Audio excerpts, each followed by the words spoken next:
പരിഷ്കൃത സമൂഹത്തിൽ നിയമം നിലനിൽക്കുന്ന നാട്ടിൽ സ്ത്രീകളുടെ ബഹുമാനം വേണമെന്ന് പൊതുധാരണയുള്ള നാട്ടിൽ എന്നല്ല ഒരു സ്ത്രീയോട് പറയാൻ പറ്റാത്ത കാര്യങ്ങളാണ് ബോബി ചെമ്മണ്ണൂർ പറഞ്ഞത്. അത്തരത്തിൽ ഒരു സ്ത്രീയെക്കുറിച്ചും ഒരാളും ഇങ്ങനെ തമാശകൾ ഉണ്ടാക്കി അത്തരം സെക്സ് ജോക്കുകൾ സമൂഹത്തിൽ വാരി വിതറാൻ പാടുള്ളതല്ല. എന്താണ് ബോബി ചെമ്മണ്ണൂർ പറഞ്ഞത്? ഒരു സാമ്പിൾ മാത്രമാണ്, കാരണം ഇക്കാര്യങ്ങൾ പ്രചരിപ്പിക്കാൻ നമുക്ക് താല്പര്യമില്ല. എങ്കിലും ഇത് കാണാത്തവർക്ക് വേണ്ടി അതിലെ ഭാഗങ്ങൾ നമ്മൾ എഡിറ്റ് ചെയ്താണ് പ്രേക്ഷകർക്ക് നൽകുന്നത്. ഒരു സ്ത്രീയെ അധിക്ഷേപിക്കുന്നതിനുമെല്ലാം ഒരു പരിധിയില്ലേ എന്നതാണ് ചോദ്യം.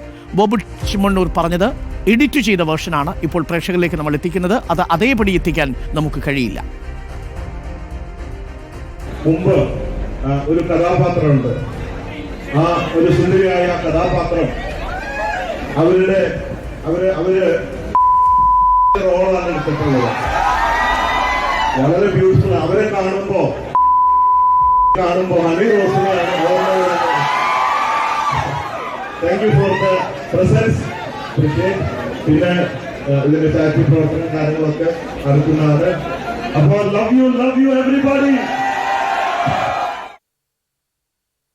അതും ആ നടിയുടെ മുന്നിൽ വെച്ച് പൊതുസമൂഹത്തിൽ വെച്ച് ഒരു സ്ത്രീയെ അധിക്ഷേപിക്കുന്ന തരത്തിൽ ലൈംഗിക ചുവയുള്ള പരാമർശങ്ങൾ നടത്തുക, ദ്വയാർത്ഥ പ്രയോഗങ്ങൾ നടത്തുക, ഇതാണ് യഥാർത്ഥത്തിൽ ബോബി ചെമ്മണ്ണൂർ നടത്തിയത് എന്നാണ് ഹണി റോസിൻ്റെ പരാതി.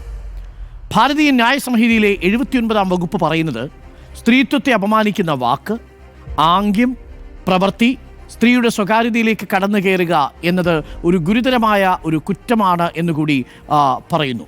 അങ്ങനെയാണെങ്കിൽ സ്ത്രീത്വത്തെ അപമാനിക്കുന്ന വാക്ക്, ആംഗ്യം, പ്രവൃത്തി, ഇത് ഹണി റോസുമായി ബന്ധപ്പെട്ട് ഈ ബോബി ചെമ്മണ്ണൂർ ചെയ്തിട്ടുണ്ടോ എന്നതാണ് ചോദ്യം.